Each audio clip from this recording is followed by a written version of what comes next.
When building out your course, how you organize your content is important. Using folders is a great way to keep your course organized.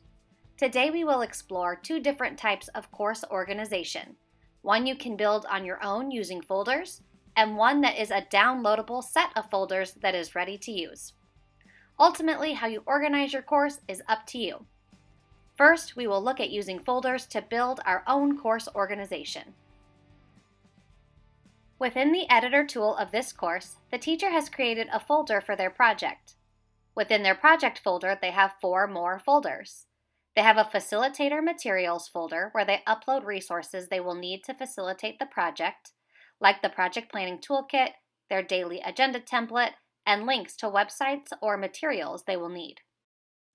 The next 3 folders are benchmark folders. Each project you do will have benchmarks that contain certain activities and goals for student learning. Each benchmark folder has more folders indicating the number of weeks of learning dedicated to it. Within each week are folders for each day of the week, which hold all activities the teacher and students will be doing for that day.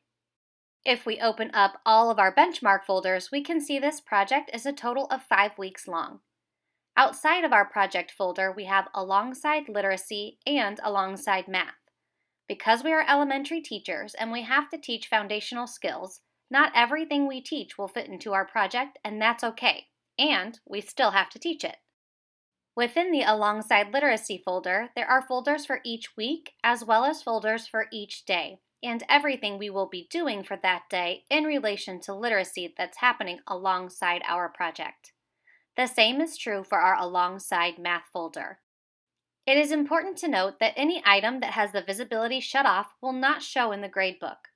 If you want to plan ahead, but don't want students to see everything yet, you might shut off the visibility for certain parts of your project. If you are done with the project, but still want to be able to see it in the gradebook, or still want students to have access to feedback you have given them, you can leave the visibility on and drag and drop it into a Completed Units folder. This will keep your course looking tidy. Now let's take a look at adding folders to a course. To add a new folder to your course, make sure you have entered your course through the course editor. If you are working on a team with a set of master and derivatives, make sure you are in the master course so everything you create shows in each derivative. Once in the course editor, click the Add to link and select Folder. Here you can give the folder a title and a custom thumbnail. Within the folder settings, you can choose to make the folder a project if you'd like, and give it a start and end date. You can also add a driving question and a project description. Making a folder a project allows it to show as a project for the students within the window of the start and end date. Once the end date has passed, the folder will still show in the course, just not as a project. Click Save in the upper right-hand corner. Now your folder appears in your course editor, and it will appear in each derivative course as well. This is what a project folder looks like for students. When a student clicks on the project, they will see all folders visible to them and have access to the content inside. To add a folder within a folder, you click the plus icon on an existing folder. In the pop-up, select Folder, give it a title, and select Save. Once you have the organization within one folder, you have the option to duplicate the folder and its contents inside.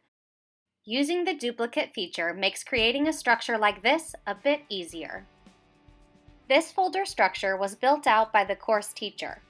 NTN also has project templates you can download into your course to give you an already built project skeleton. To download a project template and take a look, make sure you are in the course editor. Click the Add Activity link. At the top of the pop-up, select the NTN Template tab. Choose the type of template you'd like to download and click Add. Downloading a template to your course may take a few moments. Once the template is done downloading, it will appear in your course. Within the NTN project template, the structure is similar to what we previously looked at, except that within the benchmarks, there are no week and day folders. It is more a compilation of everything you would need for that benchmark. Within this template, you can delete things, add things, or move things around however you'd like.